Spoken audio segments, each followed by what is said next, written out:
പ്രഭ ചേച്ചി ഞാൻ ഇറങ്ങാം. ഇറങ്ങിക്കോ, വീട്ടിൽ കാണാം. സിസ്റ്ററിന്റെ റൂംമേറ്റിനെ ഈടായിട്ട് എന്തൊക്കെയോ ഒരു മാറ്റം ഉണ്ടല്ലോ, ശ്രദ്ധിച്ചാലും അവളൊരു പയ്യനുമായിട്ട് ഇഷ്ടത്തില്ല.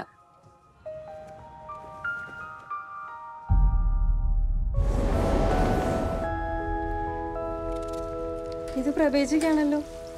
ഇതിപ്പോ ആരയക്കാനാ? ഒന്നും കാണുന്നില്ല. ഇതിലെന്തോ ഇംഗ്ലീഷിൽ എഴുതിയിട്ടുണ്ട്, മെയ്ഡ് ഇൻ ജർമ്മनी. प्रभु ചേച്ചിയുടെ ഹസ്ബൻഡ് എവിടെയല്ലേ? लास्ट टाइम कभी फोन किया था उसने? 1 साल से ऊपर हो गया. ചേച്ചിക്ക് ആളെ നേരത്തെ അറിയായിരുന്നു? തീരെ അറിയത്തില്ലായിരുന്നു. ഒരു ദിവസം അച്ഛൻ വിളിച്ച് വെച്ച് വീട്ടിലോട്ട് വരാൻ പറഞ്ഞു. ഞാൻ ചെന്നപ്പോഴത്തേക്ക് അവർ കല്യാണമൊക്കെ നിശ്ചയിച്ചു കഴിഞ്ഞായിരുന്നു. ഒട്ടും അറിയാത്ത ഒരാളെ എങ്ങനെയാ കല്യാണം കഴിക്കാം? കൊണ്ടൊന്നും പറ്റുമെന്ന് തോന്നുന്നില്ല.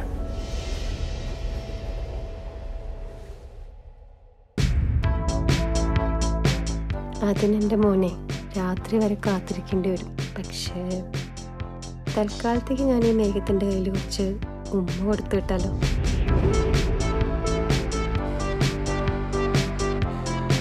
ഈ ഭാവിയെ പറ്റി ചിന്തിക്കാറുണ്ടോ?